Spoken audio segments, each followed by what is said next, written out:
शरीर में आहार पहुंचाने और कचरा निकालने के जितने भी माध्यम हैं उनमें श्वसन क्रिया का महत्व सर्वोपरि माना गया है। सबसे ऊंचा स्थान हमारे श्वसन संस्थान को दिया गया है, जो शरीर में आहार पहुंचाता है और कचरे को बाहर निकालता है। अन्न जल मुख द्वारा लिया जाता है और उनका कचरा मल मूत्र मार्ग एवं अन्य क्षेत्रों से होकर बाहर निकलते हैं। यह सामान्य सी बात तो हम सभी को पता है। श्वास प्रक्रिया द्वारा उच्च स्तरीय आहार शरीर में पहुंचता है। सामान्य रूप से हम ये सोचते हैं कि ली हुई श्वास केवल शरीर में ऑक्सीजन की पूर्ति करती है, पर हमें यह भी पता होना चाहिए कि श्वास द्वारा उच्च स्तरीय आहार शरीर में पहुंचता है। सामान्य आहार नहीं, एक ऐसा आहार जो कि बहुत ही उच्च स्तरीय माना जाता है।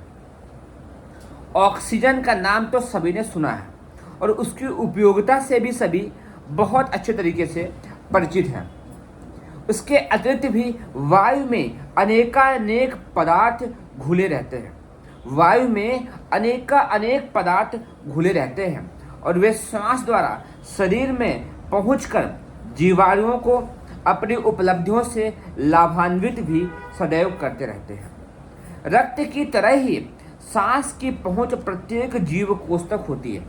जिस तरीके से ब्लड की पहुंच शरीर के सभी कोष तक होती है, उसी तरीके से सांस की पहुंच भी प्रत्येक जीव कोष तक होती है और वह श्वास जितनी लंबी और गहरी होती है, हमारे शरीर को उतना ही अधिक ऊर्जा से भरने का कार्य करती है।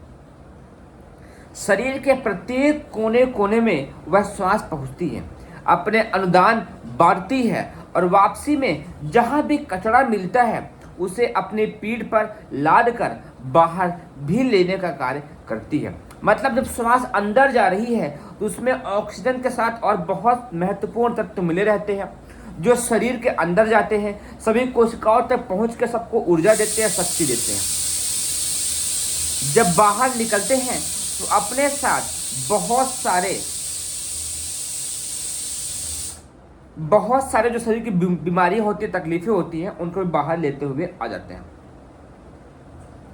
यह दोनों ही कार्य अदृश्य होने के कारण स्मृति पटल पर भले ही अंकित न रहें, पर उनकी भूमिका पाचन तंत्र एवं मल निष्कासन की प्रक्रिया तुलना में कम नहीं वरन अनेक गुना अधिक महत्व की है। अर्थात जो आप भोजन लेते हैं वह शरीर में पचना और निकलना, शरीर को ताकत देना, उससे भी कई गुना अधिक महत्वपूर्ण स्थान हमारे ऋषियों ने इस श्वसन संस्थान को दिया है। इससे ली हुई श्वास शरीर के कोशिकाओं को चार्ज करती है, ऊर्जा से भरती है और बीमारियों को, बुराइयों को बाहर निकालने का महान कार्य सदैव ही करती रहती है। अन्य जल के बिना तो मनुष्य कुछ दिन जीवित भी रह सकता है, पर श्वास के रुकते ही उसका जीवन कुछ मिनटों तक भी जीवित रह पाना बड़ा कठिन हो जाता है। इससे स्पष्ट है कि जीवन निर्वाह में श्वास का कितना बड़ा योगदान है।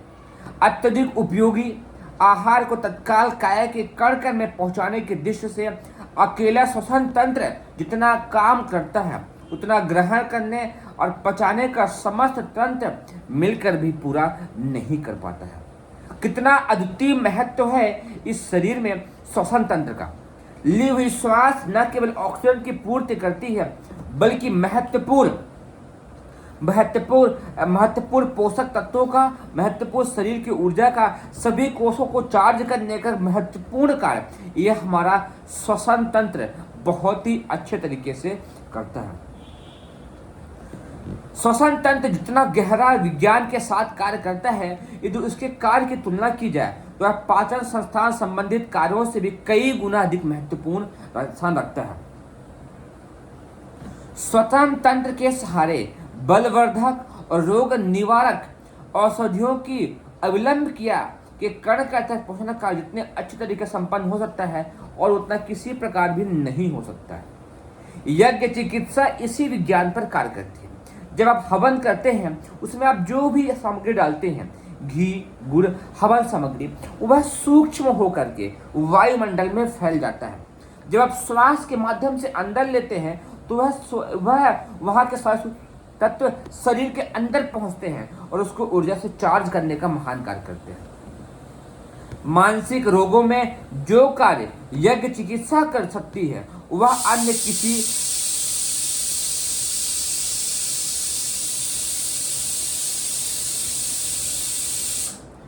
अन्य किसी प्रकार की पद्धति के माध्यम से संभव नहीं है। वायुभूत औषधि के शरीर में प्रवेश करने का राजमार्ग नासिका है। जो श्वास होती है वो नासिका मार्ग से अंदर को जाती है। नाक से सांस फेफड़े में पहुंचती है पर उसका रास्ता मस्तिष्क से होकर गुजरता है। जब श्वास आप लेते हैं तो वह पहले मस्तिष्क का परिभ्रमण करने के पश्चात ही सांस फेफड़े में पहुंचती है। इसलिए उसका प्रभाव भी पहले मस्तिष्क पर, बाद में फेफड़ों पर और उसके उपरांत शरीर के समस्त छोटे बड़े घटकों तक पहुंचता है। अर्थात जब श्वास लेते हैं तो उससे मस्तिष्क को भी चार्ज होने का, शक्ति से, ऊर्जा से भरने का एक बहुत बड़ा मौका और सौभाग्य मिलता है। उसके पश्चात फेफड़े और शरीर के अन्य सभी घटक चार्ज होते हैं।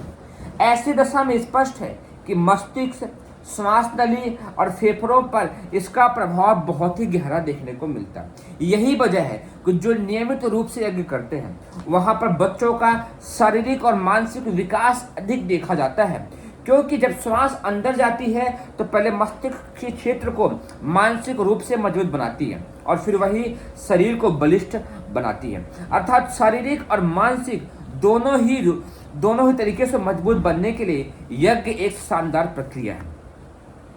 मस्तिष्क रोगों की चिकित्सा अभी बहुत ही छोटे स्तर पर है, जबकि उसको ठीक करने के लिए उसके जो भयभीत, संकाल, उत्तेजित, आधीर, दुराग्राही, क्रोधी, चिंतित, लोभी, अहंकारी, मोही, उद्धस्त, वासना से ग्रसित मानसिक विकारों के लोगों को जितना प्रभाव यज्ञ के माध्यम से लाभ देखने को मिलता है उतना अन्यत्र कहीं नहीं मिलता है। ऑक्सीजन मनुष्य के लिए और कार्बन गैस पेड़ पौधों के लिए उपयोगी होते हैं। विज्ञान के आरंभिक विद्यार्थी भी यह सब समझते हैं। आगे जलाने से उस क्षेत्र में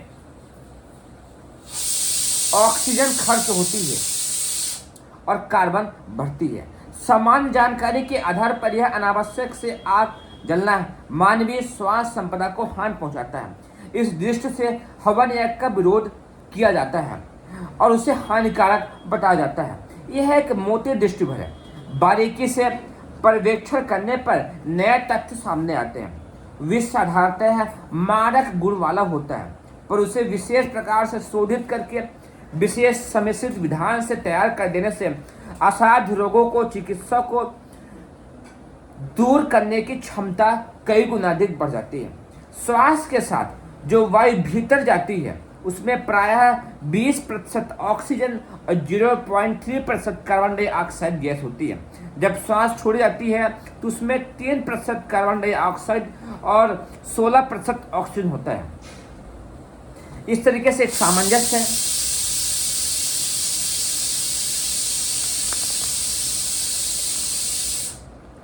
इस प्रकार यज्ञ चिकित्सा में वे सभी आधार मौजूद हैं जिनसे शारीरिक व्याधियों, बीमारियों, मानसिक आदियों, विकृतियों का उपचार संभव हो सकता है।